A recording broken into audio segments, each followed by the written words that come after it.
आपने आप में आपको वर लिया, चेतना को स्वयं मैं प्रकट कर लिया।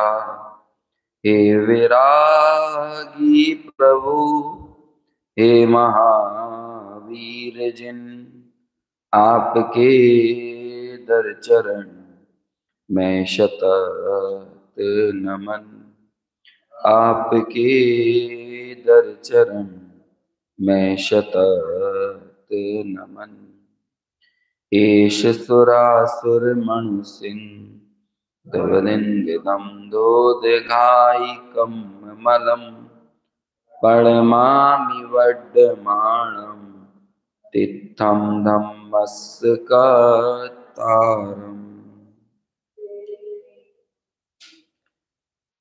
बोल लीजिए आप बाकी का, आगे का भी, तब तक लोग और आ जाएंगे। हाँ। हरे विसिद्धि विशुद्ध सद्भावे, समणे अणान दंसन चरित तव वीरियारे। ते सवे समगम समगम पत्तेगमेव पत्तेगम, वन्दामि अवटन्ते अर्हन्ते मानुषे खेत्ते। केच्चा अर्हन्तारं सिद्धारं तहनमो गणहराणम्, अज्जावैव गाणं राहुणं चैव सवेसिम्। केसिं विशुद्धदंसं प्राणपाणासमं समासेज्य, उपसंपयामि सम्मं जत्तो निर्वाण संपत्ति। प्रवचन सार ग्रंथ के सुख अधिकार पर अपनी चर्चा चल रही है। सुख के स्वरूप का प्रपंच, सुख की वास्तविकता क्या है, उसे यहाँ पर समझाने का प्रपंच यानी विस्तार, व्याख्यान, उपदेश वो आचार्य कुंद कुंद कर रहे हैं। अभी तक जो हमारी चर्चा पूर्व में हुई है उसमें एक दो चीजें बहुत स्पष्ट हमें हो जाना चाहिए, इससे पहले हम अपनी चर्चा को आगे बढ़ाएं। जो सुख उपादेय कहा जा रहा है वो कौन सा सुख है? अतीन्द्रिय सुख। और उसका क्या एक और लक्षण बताया? जो ज्ञान के साथ अभिन्न हो वही सुख उपादेय है। क्योंकि जो इंद्रिय जन्यता है, मूर्तता है, वो मेरा स्वयं का स्वरूप नहीं है। तो जो स्वयं मेरा स्वरूप नहीं हो वो मेरी संपत्ति, मेरी प्रॉपर्टी कैसे हो सकती है? मेरी प्रॉपर्टी ही वही होगी ना जो मेरा स्वरूप हो। प्रॉपर्टी कहते ही उसे है। आप लोगों ने कभी पूर्व में 10वीं 8वीं की कक्षाओं में धातुओं की प्रॉपर्टी होती थी, पढ़ते थे अपन। सोडियम की, निकिल की, आयरन की, है ना, पोटेशियम, जो भी धातुएं रहती उनकी क्या प्रॉपर्टी है। तो किसे प्रॉपर्टी माना जाता था? जिसे उससे अलग ना किया जा सके। यदि वो प्रॉपर्टी अलग हो गई तो समझ लेना वो वस्तु भी खत्म हो जाएगी, धातु धातु नहीं रहेगी। उसे प्रॉपर्टी कहते थे। ऐसे ही यदि हम हमारे जीवन में प्रॉपर्टी देखें तो क्या है? जिसके अलग होने पर हम नहीं रहेंगे और जिसके सद्भाव में ही हमारी सत्ता है। तो ऐसी संपदा, ऐसी प्रॉपर्टी क्या है? लेकिन लगता क्या है? कौन सी प्रॉपर्टी भाई? कितनी प्रॉपर्टी है? बायोडेटा बनना हो तो वो लोग प्रॉपर्टी क्या बताई जाती है? कितनी कार, कितना घर, कितनी जमीन, यही तो प्रॉपर्टी होती है। लेकिन जो एक जरा सी लिखा पढ़ी से इसकी प्रॉपर्टी किसी और की बना दी जाए, वो प्रॉपर्टी कैसे होगी? एक छोटे से कागज से प्रॉपर्टी बदल जाएगी? तो जो उपयोग रूपी संपदा, जो स्वरूप है, वही मेरा स्वासत है। और हमें जब सुख को भी खोजने जाना है, सुख नाम का लक्षण यदि मिलेगा तो कहाँ मिलेगा, उसकी पड़ताल करें यदि हम, तो कहाँ मिलेगा? जो उसका परिसर होगा वहीं तो मिलेगा। परिसर के बाहर सुख कहाँ मिल सकता है? और सुख का परिसर क्या है? ये असंख्यात प्रदेश, ये आत्मा जो ज्ञान से संयुक्त है। और जहां पर ज्ञान का विस्तार है, वहीं वहीं कौन पसरा हुआ है? वहां सुख पसरा हुआ है। ऐसे ज्ञान से अभिन्न सुख का यहाँ पर स्वरूप बता रहे हैं। फिर हमने कल एक चार्ट बनाया था, है ना, अपनी कल्पनाओं में ही बनाया। एक तरफ तो हमने दो प्रकार का ज्ञान लिखा और दो प्रकार का सुख लिखा। दो प्रकार का ज्ञान कौन कौन सा था? इंद्रिय ज्ञान। और दूसरी तरफ क्या था? इंद्रिय सुख। और एक तरफ अतीन्द्रिय ज्ञान और अतीन्द्रिय सुख। फिर इसी तरह से मूर्त ज्ञान और मूर्त सुख, है ना। और दूसरी तरफ अमूर्त ज्ञान और अमूर्त। इनकी आपस में संधि बैठा रहे हैं कि जिसके अंदर जो इंद्रिय ज्ञान है वो कैसा है? मूर्त है। और मेरा स्वरूप कैसा है? देखो, शुरुआत की गाथाओं में विषय को इस्टेब्लिश किया, स्थापित किया। अब आगे एक एक चीज का जो वास्तविकता है उसको तो बनाए रखेंगे, और जो निराकरण करने योग्य है उसको अलग करते चले जाएंगे। ये आगे की पूरे लगभग 14-15 गाथाएं इस पूरे सुख अधिकार में है, उसमें ये काम किया गया है। तो टीका में कल हमने उस इंद्रिय ज्ञान या मूर्त ज्ञान के पीछे 3 कारण बताए थे, जिसमें से हमने सा प्रतिपक्ष की बात थोड़ी कल की थी कि ये कैसा है, इंद्रिय सुख कैसा है, इंद्रिय ज्ञान कैसा है, सा प्रतिपक्ष है। सा प्रतिपक्ष मतलब क्या होता है? ज्ञान का प्रतिपक्ष क्या होगा और सुख का प्रतिपक्ष क्या होगा? दुख। तो सोचो कमाल की बात, इंद्रिय ज्ञान जब प्रवर्त रहा है ना, वो अज्ञान के साथ प्रवर्त रहा है। क्यों? क्योंकि आपको इंद्रिय से कोई एक चीज जानने में आई, तो उसी काल में जो जितना जानने में आया ना, उससे कई गुना ज्यादा नहीं जानने में आया। और ये उसकी पराधीनता है। क्यों? क्योंकि हम किस चीज को जानेंगे ये किस बात पर निर्भर करता है? किस पर निर्भर करता है? जैसे कि मैं आपसे पूछूं कि आपको जर्मन भाषा क्यों नहीं आती, तो बोलो क्यों नहीं आती? कई उत्तर ऐसा देंगे, हमारी रुचि नहीं है, हमने सीखा नहीं है ना। ऐसा नहीं। आचार्य माणिक्य नंदी का है ना परीक्षा मुख, माणिक्य नंदी आचार्य का नाम सुना है? परीक्षा मुख का देखा है? कुछ ने देखा है, कुछ ने नहीं देखा है। पढ़ा है? चलो, है ना, इसलिए मैंने क्रम क्रम से आगे बढ़ा। पहले नाम सुना है, देखा है? मैं तो क्या बताऊं, जितना महत्वपूर्ण तत्वार्थ सूत्र है ना, उतना ही महत्वपूर्ण परीक्षा मुख है। कोई किसी से कम नहीं है, उतना ही जरूरी है। और जितना काम तत्वार्थ सूत्र पर आचार्यों के द्वारा किया गया है, उतना ही ऑलमोस्ट, उतना तो नहीं कहेंगे क्योंकि हमारे पास उपलब्ध नहीं है, काम तो बहुत हुआ है, लेकिन लगभग उसी लेवल की टीकाएं परीक्षा मुख पर भी लिखी गई। प्रमेय रत्नमाला, प्रमेय कमल मार्तंड, जबरदस्त ग्रंथ है। उसमें हमने माणिक्यनंदी आचार्य से पूछा कि हम कोई चीज को क्यों नहीं जानते। तो पहले मैं उनकी परिभाषा बताऊंगा, फिर मैं आपको बताऊंगा आपको जर्मन भाषा क्यों नहीं आती, है ना। तो उनकी परिभाषा तो ये है, स्वावरण क्षयोपम लक्षण योग्यतया ही प्रतिनियतमर्थम व्यवस्थापयति, है ना। इतने सी सूत्र है। हम किस चीज को जानेंगे ये कौन तय करेगा? स्वावरण क्षयोपम, देखो दो चीजें ली, एक ही साथ अंतरंग कारण और बहिरंग कारण दोनों की बात आ गई। योग्यतया ही प्रतिनियतम, योग्यता इस बात का निर्धारण करेगी कि आप क्या जानोगे कि क्या नहीं जानोगे। पहला क्या हुआ? योग्यता। और दूसरा क्षयोपम, स्वावरण, किसी वस्तु विशेष पर पड़ा हुआ आवरण। अब देखो इसे, जैसे जहां स्वावरण था ना, इसे ही कर देते हैं, जर्मन भाषा आवरण क्षयोपम लक्षण योग्यतया ही प्रतिनियतमर्थम व्यवस्थापयति। जर्मन भाषा को जानने के संबंध में जो क्षयोपम है ना, वो हट जाए और योग्यता हो उसे जानने की, तब आप उसे जान जाओगे। आप वहां गए नहीं, सीखा नहीं, इससे कुछ फर्क नहीं पड़ता।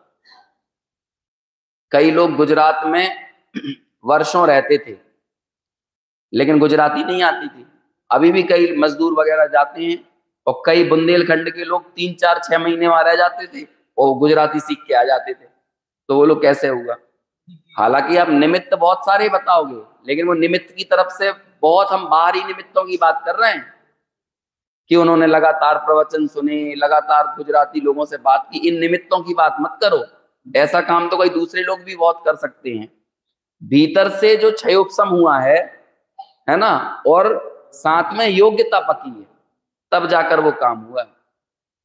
तो ये क्षयोपम ज्ञान की पराधीनता है। कल भी ये बात निकली थी जब हम इन 3 विशेषणों की चर्चा कर रहे थे मूर्त के संबंध में, कि वो सप्रतिपक्ष है, क्योंकि क्षयोपम की परिभाषा बिना उदय के नहीं बनाई जा सकती। बिना उदय के आप क्षयोपम की परिभाषा बना सकते हैं? तो जो उदय है, जैसे कि आपने कहा ज्ञानावरणी का क्षयोपम, तो आप ये बताओ ज्ञानावरणी के क्षयोपम में ज्ञानावरणी का उदय विद्यमान है कि नहीं? जब ज्ञानावरणी का उदय विद्यमान है तो जो उदय है वो क्या हुआ? वो अज्ञान हुआ ना। और जितना क्षयोपम हुआ उतना प्रगट ज्ञान हुआ। तो बोलो साप्रतिपक्ष सहित हो गया कि नहीं? वो साप्रतिपक्ष हो गया। अब बोलो ऐसा दूध कौन पीना चाहेगा जिसमें जहर मिला हो? ऐसे ही ऐसे ज्ञान को कौन उपादेय कहेगा जिसमें अज्ञान मिला हुआ? वो आदरणीय हो सकता है, वो आश्रय लेने। हम लोगों को लेकिन कद्र किसकी आती है देखना, हमें खुद को बहुमान भी किसका पैदा होता है। पंडित जी साहब, रविंद्र पंडित जी साहब एक कहा करते थे, जब 8 मदों की चर्चा करते थे ना, तो ऐसी बात करते थे जैसे कि जिसे चिद्रूप की खबर नहीं होती ना, उसे रूप का मद होता है। ऐसे ही जो अपने अतीन्द्रिय ज्ञान स्वभाव की जिसे खबर नहीं होती, उसे क्षयोपम ज्ञान का मद होता है। तो क्षयोपम ज्ञान का मद कब हुआ? जब क्षयोपम ज्ञान को आपने उपादेय माना, उसे भला जाना, तभी तो क्षयोपम ज्ञान का मद हुआ। हम और आप लोगों की समस्या है, जैसे हम कहेंगे ना विशेष ज्ञानी, ये तो बहुत विशेष ज्ञानी है। थोड़ी मैं कुछ गहरी बात कर लूं तो आप में से कहो भैया थोड़ी सरल बात किया करो, आप तो विशेष ज्ञानी हो।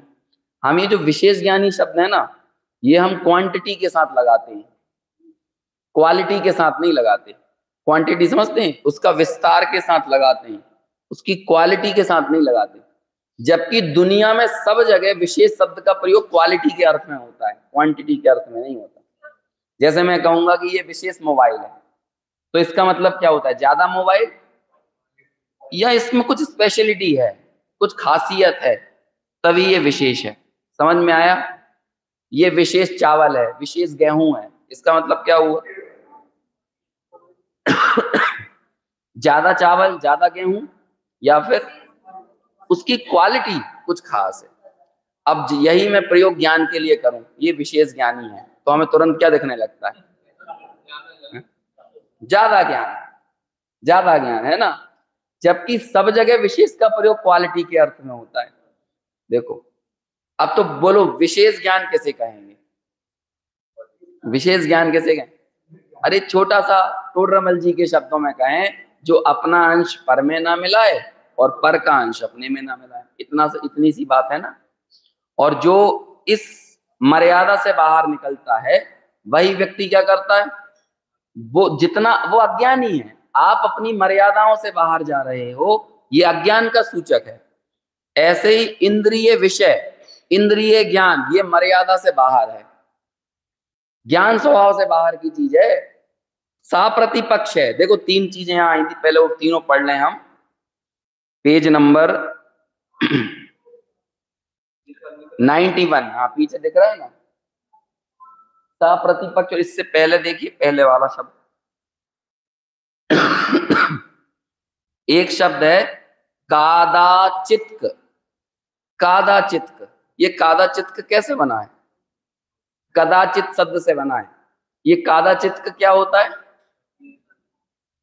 अभी क्या यहाँ पे यदि बोर्ड होता ना तो अपन लिखते इंद्रिय ज्ञान, इंद्रिय सुख इज इक्वल टू पहला कादाचित्क, यानी कभी कभी होता है, पहली चीज हो गई। और ज्ञान स्वभाव, जानन क्रिया कब होती है? आप ये मत देखो, देखो मैं आपसे कहूं आकाश को देखो, तो आप आकाश को तो ना देखो, आकाश में कुछ देखो। आकाश में कुछ मत देखो, आकाश को देखो। ऐसे ही ज्ञान स्वभाव को देखो, ज्ञान स्वभाव में कुछ मत देखो। समझ में आया ना? क्योंकि उपयोग एक समय में छद्मस्तों के उपयोग की पराधीनता है।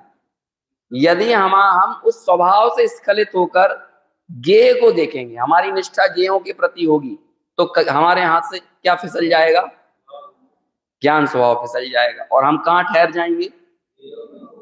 अनादिकाल से हमारी प्रतिबद्धता कहाँ रहती है? ज्ञान की प्रतिपल उठे तरंग, झांकता उसमें आत्म राम। अरे आबाल सभी गोपाल सुलभ, सबको चिन्मय अभिराम। ये आबाल और गोपाल को, सबको सदाकाल कौन सी चीज सुलभ है? स्वभाव। लेकिन ज्ञान में झलकने वाले ज्ञेय नहीं। यदि आप ज्ञेयों से चीजों को देखने जाओगे तो हम और आप में भेद खड़ा हो जाएगा, अरहंतों में, सिद्धों में, और हमारे बीच में एक सीमा रेखा या दीवार खिंच जाएगी।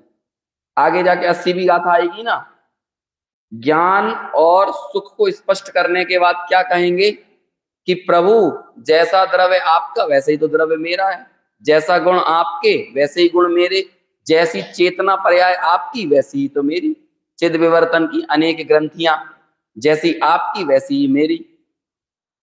2017 में मैं आया था 10 लक्षण में, तो यहीं से गाथा से शुरू की थी चर्चा। है ना? है? कितने साल हो गए? और अभी आपके मेरे हिसाब से 2 या 3 साल पहले फिर प्रवचन साथ चला है, तो उस समय भी हो गई होगी चर्चा इस पर, याद आता है नहीं? तो वो इसे शॉर्ट में बोलते हैं द्रव्य गुण पर्याय को। यदि हम आत्मा के ज्ञान गुण पर इसे घटित करें तो चेतन, चैतन्य और चेतना। चेतन कौन हुआ? चैतन्य कौन हुआ? और चेतना क्या हुई? बस अब इस चेतन, चैतन्य और चेतना को देखो। चेतना में ज्ञेयों को मत देखो। ज्ञान स्वभाव को देखने का मतलब चिद विवर्तन की अनेक ग्रंथियां। मैं पिछले समय में चिन्मय, अगले समय में चिन्मय, उसके अगले समय में चिन्मय। ये चिन्मयपना ज्ञेयों के अधीन है या मेरा स्वभाव है? एक प्रश्न का और उत्तर दो आप। जैसे कि भगवान का जैसा विश्व है वैसा भगवान को ज्ञान होता है, या जैसा भगवान को ज्ञान होता है वैसा विश्व है? दोनों ही बातें गलत हैं। यदि आप ये कहोगे कि जैसा विश्व है वैसा भगवान को ज्ञान है, तो वो ज्ञान कैसा हो गया? ज्ञेयाधीन हो गया। समझ में आया ना? ज्ञान का परिणाम स्वतंत्र है और ज्ञेय स्वतंत्र। देख, एक और प्रश्न पूछता हूं। एक बार ऐसा प्रश्न किया किसी ने, केवल ज्ञान का क्या लाभ है? बताओ, केवल ज्ञान का क्या लाभ है? इतना बहुमान, इतनी भक्ति, इतनी महिमा हम केवल ज्ञान की तो करते हैं। अब वो प्रश्न यही तो पूछ रहे हैं, कुछ बताओ इसका लाभ क्या है? बिना प्रॉफिट के बनी इकाई की भक्ति करेगा है? तो बोलो हम और आप भक्ति कर रहे हैं तो क्यों करना है? केवल ज्ञान का क्या लाभ है? बताओ क्या लाभ है?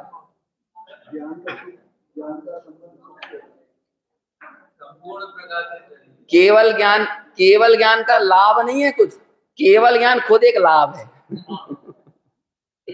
समझ में आ रहा है? केवल ज्ञान का क्या लाभ है? केवल ज्ञान तो स्वयं एक लाभ है। जब आप बीतरागी हो गए तो ऊपर से क्या मिल गया? डिफॉल्ट में प्रोडक्ट केवल ज्ञान मिल गया। मैंने क्या किया? मैंने एक कंपटीशन में पार्टिसिपेट किया और अच्छा वक्तव्य दिया, और आपने मुझे बाद में क्या पकड़ा दी? ट्रॉफी पकड़ा दी। तो अब मैं बोलूं इस ट्रॉफी का क्या लाभ है? ये अरे जैसे कल वो महिला वर्ल्ड कप जीत गई ना इंडिया की टीम, तो वो रात में 2 डेढ़ 2 बजे पटाखे फूट रहे थे सब तरफ। तो वो क्या हुआ, वो वर्ल्ड कप जीती होगी टीम, तो उसको एक शील्ड पकड़ा दी गई। अब ये पूछो इस शील्ड का क्या लाभ है? भैया हमें क्या लेना देना इस शील्ड से? शील्ड पे नाम लिखाया जाना भारत का या शील्ड मिल जाना, ये तो दे दिया उन्होंने, पकड़ा दिया प्रतीकात्मक रूप से। लाभ तो क्या है? हम जो अच्छा खेले, है ना, उसके बाद जो फिर हमें रिवॉर्ड मिला, बस यही लाभ है। ये तो मूल है ना। अब उसके बाद आपको शील्ड पकड़ा दी। ऐसे ही ज्ञान, ज्ञान में स्थिर हुआ तो संपूर्ण वीतरागी हुआ। तो पकड़ा दिया क्या आपको? केवल ज्ञान पकड़ा दिया। केवल ज्ञान का क्या लाभ है? वो बहुत अच्छी पंक्ति आती है ना, आत्मा हूं सदा ना मैं बदलूं कभी, बदलूंगा कभी, है ना। हाँ, मैं सदा से रहा आत्मा ही, मां ही रहूंगा ना बदलूंगा मैं। अब आप ये बताओ, अभी आप आत्मा हो और केवल ज्ञान होने के बाद क्या बन जाओगे? अभी कोई परमात्मा बन जाएंगे? है? बोलो क्या बताए? ये अरहंत और हमारी जमीन एक सी है और हमारा आसमान भी एक सा है, ये आप कब बोल सकते हो? कब बोला जा सकता है? ये महान महिमा और बहुमान वाली चीजें हैं। जब तक ये चीजें समझ में नहीं आए ना, तो फौरी तौर पे हम जिनागम का बहुमान प्रदर्शित तो कर देंगे, लेकिन सच्चा जिनत तो समझ में नहीं आएगा। अभी जब आप, अब हम आपसे यही बोल रहे हैं, आप उन गेयों को मत देखो। अभी होगा क्या? सबको सुलभ चिन्मय अभिराम। लेकिन अब देखो उसके बाद क्या होता है, अगली पंक्तियों में बोलो क्या? किंतु पर सत्ता में प्रतिबद्ध। अभी कहां प्रतिबद्ध हो गया? ज्ञान में झलकने वाले गे, वो क्या है? वो पर सत्ता। जैसे गे गायक संकर दोष का निराकरण किया ना, तो वहां पर 3 गे, गे का मतलब क्या हुआ? वो तीनों चीजें, द्रवेंद्रियां, भावेंद्रियां और इंद्रियों के विषय, वो तीनों क्या है? यद्यपि आत्मा भी गे होता है, लेकिन उसको यहां पर नहीं लिया। जब वो गे को गायक में मिलाने की बात की, तो कौन से गे को लिया? वही पर गे को। और वो पर गे ही गायक बन गए। ये हमारी हुई उन गेयों के प्रति प्रतिबद्धता। जबकि वो क्या थे? प्रतिबद्धता किसे कहते हैं? प्रति आने होता है उसकी तरफ, है ना। जैसे बोलते हैं ना, प्रतिकार कर दिया, तो उस ओर होकर उससे बंध जाना। ऐसे ही गेयों की तरफ जाकर गेयों से बंध जाना, इसे क्या बोलते हैं? प्रतिबद्धता। और जब गायक की तरफ, ज्ञान स्वभाव की तरफ जाकर गायक से बंधेगा तो क्या कहलाएगा? अब ज्ञान की तरफ प्रतिबद्ध है। अब हम आपसे इतना कहते हैं, आप अपनी सत्ता के प्रति प्रतिबद्ध रहो। आपकी सत्ता अतीन्द्रिय सुख में है कि इंद्रिय जन्य सुख में है? अतीन्द्रिय ज्ञान में है कि इंद्रिय ज्ञान में है? और यदि इंद्रिय ज्ञान और इंद्रिय सुख में प्रतिबद्ध हुआ, तो किस में प्रतिबद्ध हुआ? ये सारा चित्रण वस्तु स्वरूप का चित्रण। जैसे बोलते हैं, एक शब्द है बहुत प्रचलित, तत्व ज्ञान। मतलब क्या होता है? क्या है? तत्व ज्ञान निर्मल करो, तत्व ज्ञान निर्मल करो, मतलब क्या होता है? अरे जो असल चीज है ना, वस्तु स्वरूप जैसा है, वास्तविकता जो है, वास्तविकता से अपना परिचय करो, झूठे दिलासे मत दो। लेकिन हम क्या करें, झूठे दिलासों में हमें मजा आता है। अभी आपसे कह दिया जाए कोई 75 साल का बुजुर्ग है, 75 साल 80 साल की उम्र में, और वो हॉस्पिटलाइज्ड है, तो हमने परिवार वालों से बोल दिया थोड़ा इनको समाधि मरण भी सुनाते रहना, तो बुरा लग जाएगा। आप में से कोई ना बोले ऐसा है? और कहो तो लड़ने वड़ने बुलाए ना अगली बार, कैसी नेगेटिव बातें कर रहा है। लेकिन सबसे पॉजिटिव बात यही है, तो अब कोई 80 82 साल का हो जाए और साफ दिख रहा है, रिपोर्ट्स जो आ रही हैं ब्लड टेस्ट वगैरह की, उन सब में साफ दिख रहा है कि सब कुछ बिगड़ा हुआ है, वात पित्त कफ जो बिगड़ना चाहिए सब बिगड़ गया है। अब बोलो इसे देखकर साफ क्या, वास्तविकता क्या है? एक एक शब्द है निराशा, क्या है इसकी परिभाषा दो। निराशा, निराशा, निराशा क्या? देखो मैं आपको परिभाषा दे रहा हूं अब आपको, और बस दुनिया इतनी ज्यादा निराश क्यों है आपको उत्तर मिल जाएगा। वास्तविकता और उम्मीद के बीच की दूरी का नाम निराशा है। क्या है? वास्तविकता और उम्मीद, इसके बीच की दूरी का नाम क्या है? बोलो, दुनिया में ज्यादातर इंसान निराश क्यों रहता है? मान के चलो आज आपने शटर खोली, दुकान, अपनी दुकान की शटर खोली, और आज मान के चलो मार्केट डे है, तो आप एक एक्सपेक्टेशन लेकर बैठे वहां पर। क्या एक्सपेक्टेशन है? कि कम से कम 20-25 हजार की कमाई तो हो। अभी देखो, कमाई होना, यदि आप उदयाधीन है, ये बात को स्वीकार रखो, ये वास्तविकता है। और इस वास्तविकता के बीच में आपको, इस वास्तविकता की स्वीकृति से यदि 25 हजार के 35 हजार आ जाएंगे तो भी कोई दिक्कत नहीं है, और 10 हजार आए या आए ही नहीं तो भी कोई दिक्कत नहीं। आप उदयाधीन इस व्यवस्था को स्वीकार करे हो तो आपने वास्तविकता को जान लिया, लेकिन आप इस वास्तविकता से परिचित नहीं हो और उम्मीद पाल के बैठे हो कि नहीं, वो 25 हजार आना चाहिए। अब क्या हुआ? यदि 15 आए तो निराश, 10 आए तो निराश, है ना, और 35 आए तो अभिमानी। अगले बाजार के दिन, अगला जो बाजार आएगा ना आपका, उस दिन आप सोचोगे आज 35 की होना चाहिए, तो तब जाकर निराश होगे। और ऐसे ही सब जगह है। ये भोगों के साथ, भोगों के सुख की वास्तविकता क्या है? आचार्य हमारे सामने इस इंद्रिय जन्य सुख का क्या बता रहे हैं? वास्तविक निरूपण कर रहे हैं। अब इस वास्तविक निरूपण को जो समझ लेगा वो क्या हो जाएगा? वो निराश क्यों रहेगा? क्यों निराश रहेगा? एक शब्द होता है निराश और एक होता है उदास। उदास, मुनिराज उदास होते हैं। उद यानी होता है निकलना, और आस यानी आशा। उत, है ना, बोलते हैं ना उत्प्लावन, बहुत सारे शब्द बनते हैं उत उपसर्ग पूर्वक। तो उत का मतलब क्या होता है? निकल गया, बाहर हो गया। उत्कर्षण, तो उत यानी क्या हुआ, है ना, मतलब जो सत्ता में पड़े हुए कर्म थे उनका क्या हुआ? वो निकल गए, मतलब आगे आ गए, बढ़ गए हैं, तो उसे क्या कहेंगे? बढ़ जाना, निकल जाना, बाहर आ जाना। उदीरना, ये उत शब्द से कितने शब्द बनते? उदीरना, उत्कर्षण, उत्प्लावन। ऐसे ही उत आस इजिकल टू क्या निकल गई? तो मुनिराज होते हैं ना उदासीन। एक बहुत अच्छा वाक्य है, उदासीनता वैराग्य की जननी है। ये वैराग्य कब पैदा होता है? जब आशा निकल जाती है। और निराशा कैसी चीज है? आशा तो बनी हुई है लेकिन तुम ठोकर खा रहे हो। समझ में आया? ये कितने दुर्भाग्य की बात है। चैतन्य को जड़ पदार्थ ठुकराता रहता है, लेकिन ये चैतन्य अपनी दृष्टि से जड़ को नहीं ठुकरा पाता है। बोलो, इससे कितनी मोहब्बत हम करते हैं, इसकी प्रति दीवानगी किस हद तक है।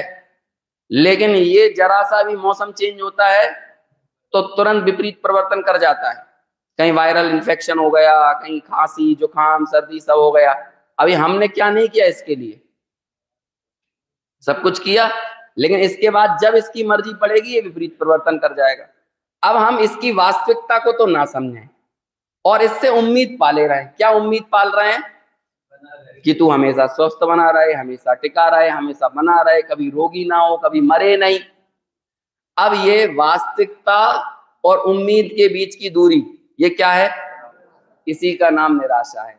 और जब आप वास्तविकता समझ लेते हो तो भोगों से कोई उम्मीद नहीं रह जाती, परद्रव्य से कोई उम्मीद नहीं रह जाती, दुनिया से कोई उम्मीद नहीं रह जाती। और आशा कहाँ है? सारी आशाओं का नाश हो गया, सारी चाहतों का नाश हो गया, इच्छाओं का नाश हो गया, जो रात में चर्चा चल रही है। और जिसकी जितनी जितनी इच्छा घटी वो उतना उतना सुखी। इच्छाओं का घटना सुख का बढ़ना, और इच्छाओं का अभाव हो जाना पूर्ण सुखी हो जाना। तो काय से दोनों का संबंध है, रिलेशन। लेकिन इस दुनिया में हम सबसे ज्यादा तवज्जो किसे देते हैं? आपको इस मंदिर की भीड़ बढ़ाना है ना, बीच बीच में थोड़ी सी झूठी बातें करना भी चालू कर दो। बर्थडे पार्टी वगैरह होती हैं, आदमी एकदम अखंड झूठ बोलता है। अखंड, बिल्कुल क्या कहें, निरतिचार झूठ। बिना अतिचार के। तुम जियो हजारों साल, साल के दिन हो 50,000। और उस व्यक्ति को जब ऐसा बोलता है तो इसे गले से लगाने का मन करता है, जबकि शुद्ध निरतिचार अखंड, है ना, ऐसा झूठ बोल रहा है वो। बिल्कुल साफ, और इसको भी मालूम है कि ये एकदम बिल्कुल साफ झूठ बोल रहा है, लेकिन वो लोग कैसा लगता है वो आदमी। जन्म जन्म का साथ है हमारा तुम्हारा, 7 जन्मों तक है ये विवाह बंधन में हम बंधे रहेंगे, और पता नहीं क्या क्या जितनी बातें चलती हैं वो सब आप बहुत अच्छे से परिचित हो, है ना। 85 साल का के बुजुर्ग के बीच में जो बीमारी से जूझ रहा हो और उसे सबसे ज्यादा जरूरत यदि है तो तत्व ज्ञान की है, जिनवाणी की है, और वहां जाके बोलो अरे अभी आपको कुछ नहीं हुआ, अभी तो आपको आपके पोते की भी शादी देखना है, अभी पोता 6 महीने का है। लेकिन भाई साहब वो उन्हें भी दम आ जाएगी, उनमें भी जान आ जाएगी। बिल्कुल साफ झूठ है वो, झूठ की पराकाष्ठा जो हो सकती है ना वो है, लेकिन वो आदमी कितना अच्छा लगता है। जो मोक्ष मार्ग का शगुन है ना, वो संसार मार्ग का अपशगुन है। और हम सब लोग तो संसार मार्ग का शगुन चाहते हैं, हम मोक्ष मार्ग का शगुन कहाँ चाहते हैं।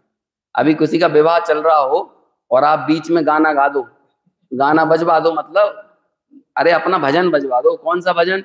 राजा राणा छत्रपति हातिन के असवार। तो वो लोग क्या होगा, बाजे बाद में बजेंगे, पहले आप बजोगे। हैं, होगा कि नहीं? अब बोलो ये अच्छी बात बोली है कि अच्छा ही तो बजाया है, जो हम मंदिर में बजाते हैं वही तो बजाया है। नहीं, लेकिन ये क्या है, मोक्ष मार्ग का शगुन है 12 भावनाएं, वैराग्य उपावन माई, है ना, आनंद की जननी कहा है 12 भावनाओं को। लेकिन किसी की बर्थडे पार्टी में 12 भावना चला दो, किसी के जन्मदिन में चला दो, तो क्या कहेगा आदमी। अब सोचो, उनसे ही प्रश्न करो, ये मंदिर में 12 भावनाएं चलती हैं तो मंदिर कौन सा स्थल है? अपशगुन का स्थल है क्या? है? जिनवाणी के पढ़ने में स्वाद है, अंदर से पता चलता है कि अंदर में बैठा हुआ कौन है। अंदर के, और वही चीज देखो, दूधो नहाओ पूतो फलो, ये दुनिया का शगुन है, मोक्ष मार्ग का अपशगुन है। लक्ष्मी बड़ी अधिकार भी घर बढ़ गया क्या बोलिए, है ना, परिवार और कुटुंब है क्या वृद्धि नए पर तौलिए। देख लो क्या हो गया ये, दूधो नहाओ पूतो फलो, दूधो नहाओ मतलब लक्ष्मी बढ़े, पैसा बढ़े, और पूतो फलो यानी बाल बच्चे बढ़े, परिवार बढ़े। उसे यहाँ पर क्या बोल रहे हैं, संसार का बना रहे हैं नर दे की ये हार है।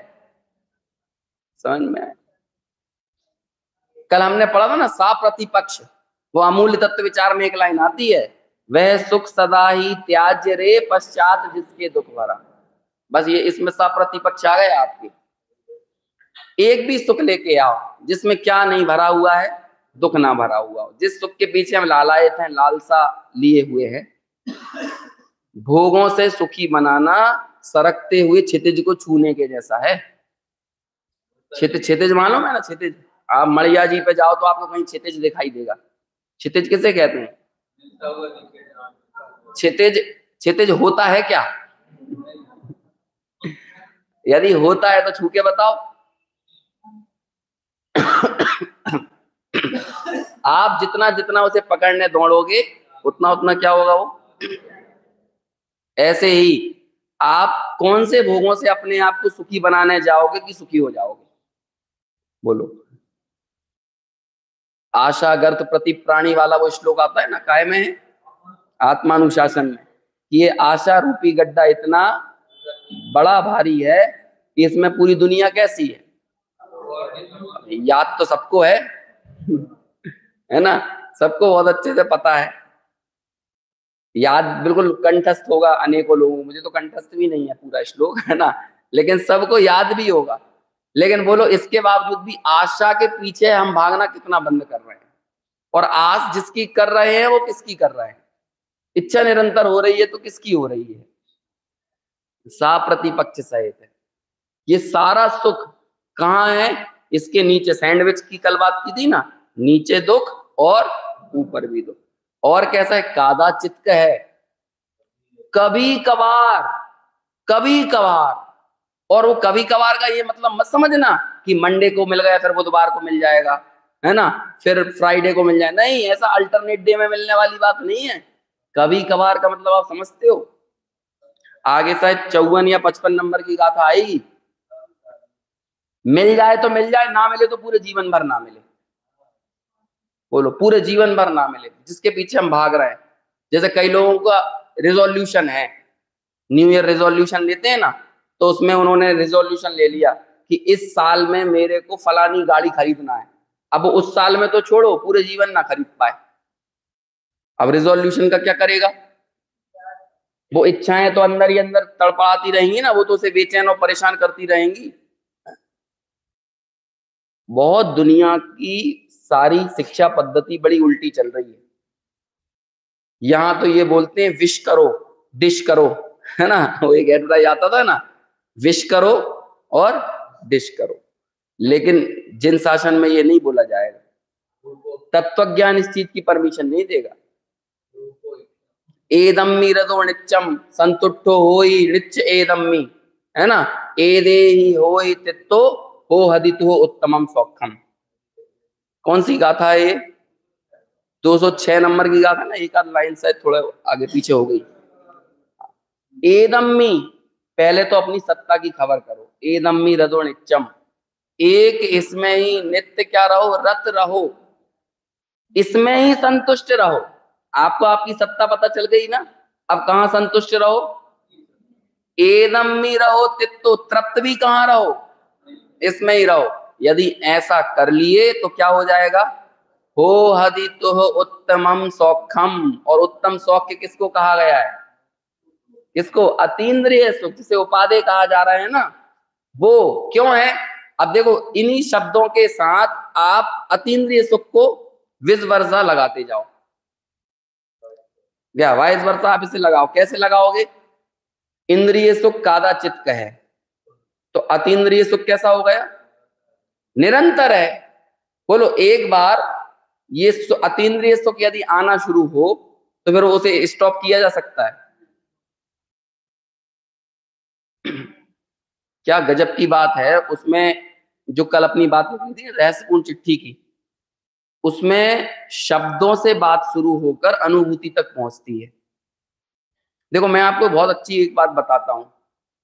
जैसे कई बार हम कहते हैं ज्यादा चर्चा चर्चा से क्या करना है, चर्चा चर्या करो तो कुछ बात है ना। लेकिन सोचो, चर्चा वाकई में नष्ट होना ही चाहिए और होती ही है। लेकिन चर्चा कहां जाकर नष्ट होना चाहिए, चिंतन में जाकर।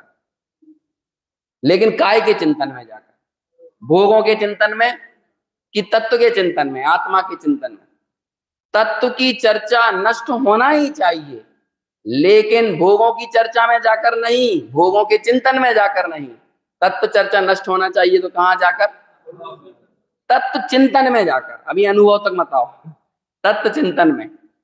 चिंतन भी नष्ट होना ही चाहिए, क्योंकि चर्चा वर्तती ही अपने निषेध पूर्वक है। लेकिन कहां जाकर नष्ट होना चाहती है चर्चा, चर्चा की खूबसूरती है ये जो चर्चा चल रही है ना, इसकी सुंदरता है ये नष्ट हो जाए, लेकिन कहां जाकर, तत्व चिंतन में जाकर। और चिंतन भी निषेध पूर्वक ही वर्तता है, लेकिन वो चिंतन कहां जाकर नष्ट होना चाहिए, अनुभूति में जाकर। चर्चा का अभाव तत्व चिंतन में हो और तत्व चिंतन का अभाव तत्वानुभूति में हो। तत्व चर्चा का अभाव भोगों की चर्चा में जाकर ना हो। क्योंकि उस बात के लिए तो क्या कहते हैं पंडित जी, साधर्मियों को तो परस्पर चर्चा ही चाहिए।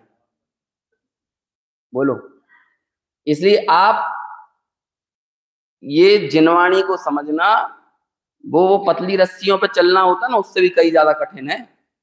आप यदि जरा से भी स्खलित होते हो तो आपको खुद पता नहीं है कहां जाकर गिर जाओगे। अभी लोग बाग इस बात करते हैं, बातें ही बातें तो कर रहे हैं। अरे तो बातें बातें कर रहे हैं तो तुम ये बात कहां बैठ के बोल रहे हो, बातें बातें कर रहे हैं, चर्चा ही चर्चा कर रहे हैं। कोई लोग, अरे भक्ति है कब है, बताओ, ये विचार करो, आदमी कहाँ जाकर क्या बातें करता है, वो अच्छा नहीं लगता है। एक बहुत अच्छी लाइन, शायद मैंने पहले नियम सार की चर्चा पिछली अष्टानिका में ली थी, तो उस समय ये चर्चा आई भी थी, लेकिन मुझे पूरा भरोसा है आप भूल गए होगे। वो लाइन ये थी, मुनिराज की चर्चा हो रही है, मुनिराज कैसे, वो इतनी अच्छी लाइन है, आप वो लाइन उतनी लाइन को समझ लो, आप कभी निश्चयाभासी का बुखार भी नहीं चढ़ेगा और कभी व्यवहाराभासी का भी नहीं चढ़ेगा। बात मुनिराजों के लिए कही, लेकिन इतनी सुंदर लाइन है, एक लाइन में आपको सदी हुई बात मिल जाएगी बिल्कुल। कैसे हैं मुनिराज, कहते हैं भोगों से परांगमुख, वो अशुभ भावों से परांगमुख हैं और शुभ भावों से उदासीन है। और इतनी सी लाइन है, क्या है, अशुभ भाव से परांगमुख है ना। देखो, दो काम एक साथ करते हैं पद्मपुरा मलधारी देव, नियम सार की ये शैली है कि वही विशेषण आत्मा पे भी फिट हो जाता है और वही विशेषण मुनिराज पे भी फिट हो जाता है। कैसे हो जाता है, क्योंकि मुनिराज आत्मा से अलग नहीं है ना, तो आप मुनिराज को भी देखोगे तो वो विशेषण फिट कर दोगे, और वही विशेषण कहाँ फिट कर दोगे, आत्मा पे। तो क्या कह रहे हैं, अब इसी कैसा है स्वभाव, कैसा है ज्ञान स्वभाव, कैसा है आत्मा, यहां भी फिट कर दो इसे। कैसा है, अशुभ भावों से परांगमुख और शुभ भावों से उदासीन। उदासीन हमेशा उससे हुआ जा सकता है जो हमारे जीवन में होता है। आप पड़ोसी के बच्चे से उदासीन नहीं होगे, आप उदासीन होगे तो किससे होगे, अपने ही बच्चे से होंगे ना। अपने घर से उदासीन हो सकते हो, अपनी पत्नी से उदासीन हो सकते हो, और पर की दूसरे की पत्नी से परांगमुख, है ना, उससे तो क्या होंगे, परांगमुख। अब देखो, शुभ भाव जीवन में है, लेकिन उसके प्रति क्या है, उदासीन। और जिनके जीवन में शुभ भाव ही नहीं है वो उदासीन हो जाएंगे क्या? बताओ, वो क्या है। और आगे बढ़ के सरल भाषा में आपको समझाता हूं, आलू की सब्जी से परांगमुख और लौकी की सब्जी से उदासीन। आलू की सब्जी तो तुम्हारे चौके में दिखेगी भी नहीं, तो क्यों नहीं दिख रही है, उससे तो परांगमुख है। और लौकी की सब्जी से, वो तो थाली में दिख रही है, थाली में है ना, तो उससे क्या हो, उदासी है। बस इसमें इसमें बात आपके समझ में आ गई। सारा आचरण, सारा चरणानुयोग जीवन में है, लेकिन उससे क्या है, अभी देखो भूमिका में बैठ के ये बात होगी, समझ में आया। जो कल शाम को एक चर्चा चली थी, संयम की दृष्टि में से अवहेलना, ये दर्शन मोह का चिन्ह है। जीवन में संयम नहीं होना, ये चारित्र मोह है। समझ में आया, दृष्टि में से संयम की अवहेलना हो जाए, दृष्टि में संयम का तिरस्कार हो, और संयम लेने का भाव ही पैदा ना हो, है ना। कितनी अच्छी बात लिखी, सागार धर्मामृत में है शायद, है ना, मुनि बनने की भावना का नाम ग्रस्त है। क्या है, ग्रस्त तो है, लेकिन भावना क्या चल रही है, मुनि बनने की भावना चल रही है। तो अभी अभी मुझे बात वो रहस्यपूर्ण चिट्ठी करना थी, वो बात कहीं से कहीं चली जाती है, वहां इतनी बढ़िया बात आती है कि चिंतन करते करते ऐसा रोमांच होता है, ऐसा अतीव रोमांच होता है। उस रोमांच की ताकत पता है क्या है, कर्मों को घटाकर अंता कोड़ा कोड़ी प्रमाण कर देता। चिंतन अनुभूति नहीं है, अभी प्रायोग्य लब्धि की दशा है वो। समझ में आया ना। और ये प्रायोग्य लब्धि का सरल अर्थ क्या है, प्रयोग, देशना सैद्धांतिक होती है, प्रयोग प्रैक्टिकल होता है। प्रयोग का मतलब क्या होता है, प्रायोगिक ज्ञान मतलब क्या होता है, प्रैक्टिकल। और देशना क्या होती है, थ्योरेटिकल। तो देशना लब्धि कैसी है, इतना बढ़िया विधिवत संबंध है इन पांचों लब्धियों का आपस में। ऐसे कर्णानुयोग की दृष्टि से जब हम देखते हैं तो वहां पर सब बात कर्मों की कही जाती है, लेकिन आप व्यक्तिगत भावों की बात देखोगे तो इसमें बहुत सुंदर समन्वय और संबंध है आपस में। अब चूंकि बात आई है तो मैं बोल ही देता हूं, देशना लब्धि के पहले क्या होती है।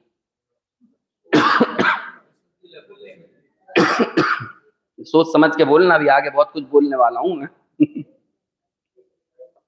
देशना, तो देशना लब्धि के पहले आपको मंदिर कैसा लगेगा, कैसा लगेगा?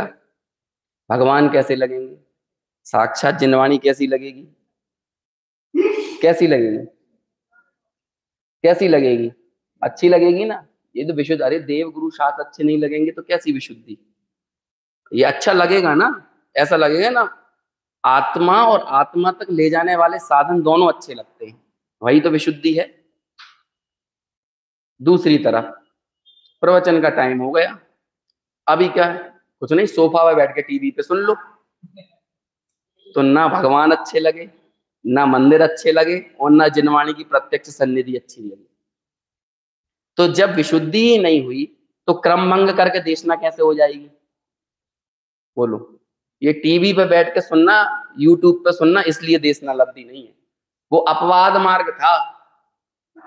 और अभी भी किसी के लिए अपवाद मार्ग हो सकता है कि हाँ कोई लाचार है, कोई किसी उदयजन्य परेशानी से जूझ रहा है, लेकिन जिसके सर्व अनुकूलताएं हो वो अन्यत्र आउटिंग करने के लिए तो तत्पर रहे, उत्साही रहे, और जिनवाणी सुनने के लिए तो अपवाद मार्ग की शरण में चला जाए, तो वो लोग क्या है, विशुद्धि नहीं पक्की है। तो ऐसी चीज वो देशनालब्धि में कन्वर्ट कैसे हो सकती है? कैसे बनेगी वो? हमें लग रहा है हम देशना ले रहे हैं लाभ, लेकिन वो क्रमभंग करके काम नहीं होता है। और जब देशनालब्धि वो सैद्धांतिक रूप से भीतर जाती है तो उसका प्रयोग होता है। उसने जिनवाणी को सुना ना प्रसन्न चित्त होकर, इसे अपना कार्य करने का हर्ष बहुत है, इसलिए बार बार पढ़ता है, गुणी जनों से, विद्वान जनों से पूछता है, पूछ कर फिर एकांत में विचार करता है, फिर जो उसे निर्णय हुआ है उसे समान बुद्धि वालों के साथ डिस्कस करता है। ये सब काम कहाँ होता है? क्यों कर रहा है बार बार यही काम, बार बार यही पढ़ना, यही सुनना, यही बात करना, ये क्यों कर रहा है? 53 नंबर का श्लोक है मेरे हिसाब से समाधि तंत्र का, कितना बढ़िया श्लोक है। यही पूछता है, अरे पहली वाली लाइन शब्द याद आएगा तो पूरा श्लोक याद आ जाए, उसमें ना यही दूसरों से पूछता है, यही बोलता है ना, इसी के बारे में तत्पर रहता है, इसके ही प्रति तत्पर है, इसको ही बोलता है, इसको ही पूछता है, और पूरे समय क्या है, यही यही यही परान प्रच्छेद, इसके लिए तत्पर होता। बहुत अच्छे 4-5 शब्द वहां पर आए। क्यों कर रहा है ऐसा सब काम? क्योंकि इसे अपना कार्य करने का हर्ष बहुत है। अब पहले ये मान लो कि अपना कार्य क्या है। यदि इस काम को अपना कार्य मानेगा तो उसे करने का हर्ष होगा, और अपना कार्य ही नहीं मानेगा तो हर्ष कहां से लाएगा? अब जब इस भावना के साथ वो देशनालब्धि में प्रवर्ता, तो अगला काम कौन सा हुआ? अगला काम कौन सा हुआ? प्रायोग्य लब्धि। अब ये प्रायोग्य लब्धि में वो एक्सपेरिमेंट चालू हो गया। थ्योरी काय में आ गई है, प्रैक्टिकल में। अभी देखो, थोड़ी सी करणानुयोग की बात करूंगा, आधा मिनट 1 मिनट, और फिर आपको बताऊंगा ये प्रयोग का क्या सामर्थ्य, चिंतन का अनुभूति नहीं हुई, अनुभूति नहीं हुई। आपको पता हो, मोटा मोटा बताता हूं, प्रायोगिक लब्धि में 34 स्थान होते हैं प्रकृति बंधापसरण के। समझ में ना, कितने स्थान होते हैं? मतलब 34 पॉइंट ऐसे हैं जहां पर वो प्रकृति बंधना रुक जाती है, तो इसे बोलते हैं प्रकृति। और एक प्रकृति बंधापसरण मालूम कैसे होता है? जब एक प्रकृति बंधापसरण होगा ना तो हजारों बार स्थिति बंधापसरण हो जाएगा, कईयों बार स्थिति बंधापसरण, अनेकों बार क्या हो जाएगा।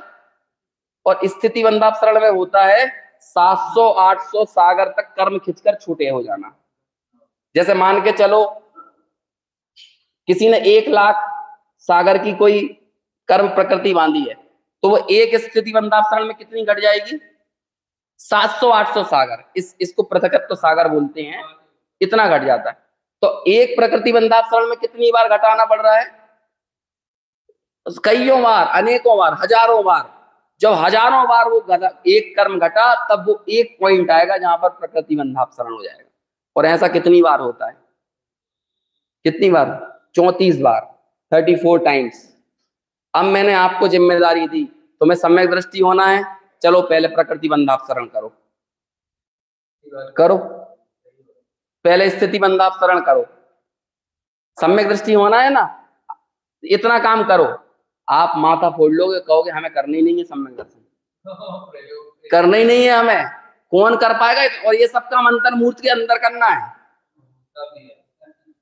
अंतर्मूर्त के भीतर ही करना है ये सब काम, इससे ज्यादा टाइम नहीं है। यदि हम आपको चटाई उठाने की रोज जिम्मेदारी दे देंगे ना, तो मंदिर आना बंद कर दोगे। समझ में आया कि नहीं?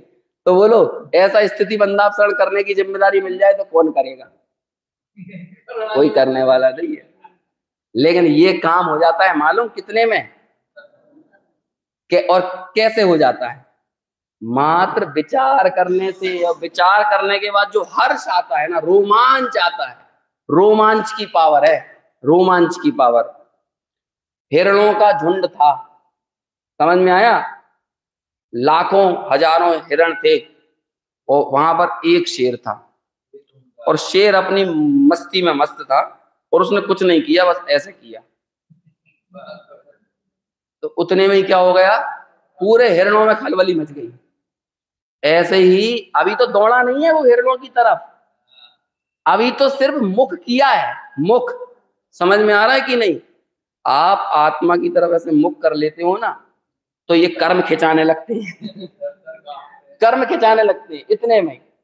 ऐसे और कितने 700-800 सागर, 700-800 सागर, 700-800 अंतर में, ज्यादा टाइम नहीं है उनके पास।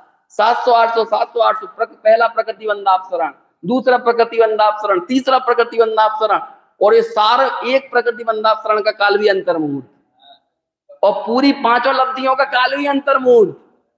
क्योंकि अंतर्मुहूर्त के भी असंख्यात भेद होते हैं ना, और सबसे ज्यादा मैक्सिमम जो होता है वो 48 मिनट से 2 समय कम, है ना?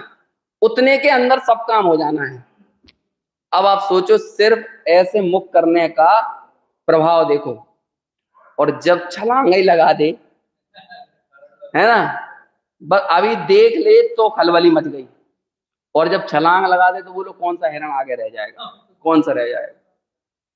कैसे हो जाएगा? ऐसे ही फिर 41 प्रकृतियों का क्या हो गया? जो सबसे भयानक प्रकृतियां हैं 41, जो सम्यक दर्शन में होने के बाद वे चली जाती हैं, जैसे ही वहां पर गया वो क्या हो गया? और वहां टोडरमल जी कहते हैं, बस वो पहले तो वचनों से क्या करता है, मैं एक हूं, मैं शुद्ध हूं, मैं अविकारी हूं, मैं निर्ममत हूं, ऐसा विचार करता है ना? अच्छा, निकाल दिया आपने, चिदानंद हूं, शुद्ध हूं, सिद्ध इत्यादि विचार होने पर सहज ही, अभी मैं क्या बताऊं आपको, ये आनंद तरंग का महत्व समझो आप। 86वीं गाथा की टीका में भी देखना, साहृदय जनों को आनंद का उद्भेद कर देता है। ये लाइन है अमृत चंद्राचार्य की टीका में, साहृदय जनों को मात्र द्रव्य श्रुत का अवलंबन, ये देशना मिली है ना, और बस देशना से आपसे विचारना चालू कर रहे हो, कुछ नहीं कर रहे हो, ये काम हो जाता है। ये विचार, ये आनंद आपको निर्विकल्प में पटक देगा, फेंक देगा। लोगों को लगता है सम्यक दर्शन कैसे होगा? यहां तक आप काम करोगे, यहां काम करोगे, बस आगे का काम कौन करेगा? ये आनंद कर देगा। देखो आगे जाके, तत्पश्चात ऐसा विचार तो छूट जाए, क्या हो गया? ऐसा विचार चला गया, और क्या हो गया? केवल चिन्ह मात्र स्वरूप भासने लगे, तब वहां सर्व परिणाम उस रूप में एकाग्र होकर प्रवर्तते हैं। दर्शन ज्ञानादि नए प्रमाणादि का विचार भी विलय हो जाता है। और ये विलय करना पड़ता है क्या? क्या होता है? हो जाता है। ये टोडरमल जी को जब आप पढ़ोगे ना, तो आपको एक चीज पता चलेगी, आप में से, हम में से किसी का भी कर्तव्य सम्यक दर्शन करना नहीं है। हम और आप में से सब लोगों का कर्तव्य सिर्फ तत्व निर्णय करना है। और 2 बार टोडरमल जी ने लिखा है, सम्यक दर्शन तो अपने आप हो जाता है, दर्शन मोह का क्षय तो स्वयमेव हो जाता है, स्वयमेव। कोई पुरुषार्थ मोक्ष की प्राप्ति वाला प्रकरण खत्म होता है, उसके 1 पेज पहले देख लेना, तो वहां आपको मिल जाएगा आनंद की ताकत। सारे हृदय जनों को आनंद का उद्भेद होता है। जब गुरुदेव श्री इस पर प्रवचन कर रहे थे 86वीं गाथा की टीका पे, तो सोनगढ़ के पास एक फव्वारा फूट गया था, और खूब सरकार वरकार आती, प्रशासन आता, और उस फव्वारे को बंद करने की कोशिश करते थे, होता ही नहीं। और ये भी पता नहीं चल रहा, पूरे जल विभाग और पता नहीं जो जो विभाग आ रहे थे, आए, पता ही नहीं चला कहां से पानी आ रहा है, कहां से पानी आ रहा है, पता ही नहीं चल रहा। लेकिन लगातार वो फव्वारा में से पानी निकला जा रहा। 2 दिन हो गए, 6 दिन हो गए, 1 हफ्ता हो गया, 2 हफ्ता हो गया। कहते हैं यहाँ ना कहीं कोई नदी दिख रही है, ना कोई पास में कोई ट्यूबवेल है, ना कुछ है। ये पानी कहाँ से आ रहा है, कहाँ से आ रहा है? सब लोग चिंता में। तो गुरुदेव जब वो उद्वेद की बात करते हैं, वही उदाहरण आता है। पता ही नहीं चल रहा है कहाँ से आनंद आ रहा है, कहाँ से आनंद आ रहा है ना? ऐसे आनंद का उद्वेद, आनंद का ऐसा फव्वारा फूट गया। काय से फूटा? मात्र विचार से। अंदर में ऐसा रोमांच पैदा होता है द्रव्य शुद्ध के अवलंबन से। ये और इस आनंद के उद्भेद के बाद भाव शुद्ध ज्ञान हो जाता है। द्रव्य शुद्ध में ये अभ्यास की ताकत है, तत्वाभ्यास के संस्कारों की ताकत है। इसे इसे हल्के में लेने की जरूरत नहीं है। जिनवाणी का श्रवण, जिनवाणी का पाठन, हमें तो आप काम बता दो, इससे अच्छा कौन सा काम है जो आप लोग करते हो? है? कोई काम ही समझ में नहीं आता। मैं तो क्या बताऊं, जीवन में जो जो सपने संजोए थे ना, बाद में जब वो सपना पूरा होने का समय आता था तो उसकी खुमारी उतर जाती थी। जैसे जैसे लगता था डॉक्टरेट कर लें, पीएचडी कर लें, मीडिया के एंकर बन जाएं। जैसे ही वो समय आता था लगता था इसमें कुछ दम ही नहीं है, सबसे सर्वोत्तम काम तो यही है। वो पीएचडी जो 2 साल में निपट रहा थी, वो 7-8 साल तक चलती रही। क्यों? क्योंकि जिनवाणी का सब्जेक्ट नहीं था। तो अभी जिस प्रकार से उसको खींच खांच के उसको पूरा किया है। ये होता है, आप जीवन भर जिन चीजों को हासिल करने का सपना संजोते रहते हो, जब वो पॉइंट आ जाता है ना उसके पूरे होने का, उसकी खुमारी उतर जाती है। ये विषयों की ऐसी ही सच्चाई है। लेकिन एक चीज ये ऐसी है जिसमें आप जितने संलग्न होते और मजा आता है, और मजा और आनंद आता है। और ये आनंद कब तक चलेगा?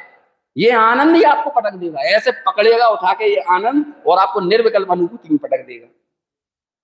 इसके अलावा कोई उपाय कर्तव्य ही नहीं है। हम और आपका कोई कर्तव्य नहीं है। एक बार ईमानदार, पूरी ईमानदारी के साथ से तत्व का अभ्यास करो। सम्यक दर्शन के भी आग्रही मत बनो। टोडरमल जी ने लिखा है 7वें अध्याय का, सम्यक संबंध मित्रष्टि का प्रकरण खत्म होता है, वहां लिखता है इस अभ्यास के बल पर यदि कदाचित परभव में त्रियंच आदि गतियों में भी चला जाए तो भी वहां देव शास्त्र गुरु की उपस्थिति के बगैर सम्यक दर्शन प्राप्त कर लेता है। क्योंकि ऐसे अभ्यास से क्या होता है? दर्शन मोह का अनुभागहीन होता है। और जहां दर्शन हीन हो रहा है ना, तो जिस विधि से हीन हो रहा है उसी विधि से तो अनुदय होगा। ये तत्व विचार क्या कर रहा है? दर्शन मोह के अनुभाग को कमजोर कमजोर कमजोर कमजोर कमजोर कमजोर कर रहा है। अभी कमजोर कमजोर बार बार तत्व विचार, तत्व निर्णय, तत्व विचार, तत्व निर्णय, तत्व विचार। यही तत्व विचार मतलब समझ रहे हो? जो वस्तु की वास्तविकता है, मेरी सत्ता क्या है, पर की सत्ता क्या है, अपना अंश पर में नहीं मिलाना, पर का अंश अपने में नहीं मिलाना, ये वास्तविकता। इस वास्तविकता से आप बारंबार साक्षात्कार करते हो तो क्या होता है? मिथ्यात्व का अनुभागहीन होता है। और ऐसे हीन होते होते जहां उसका उदय नहीं है, उसका ही नाम तो सम्यक दर्शन है।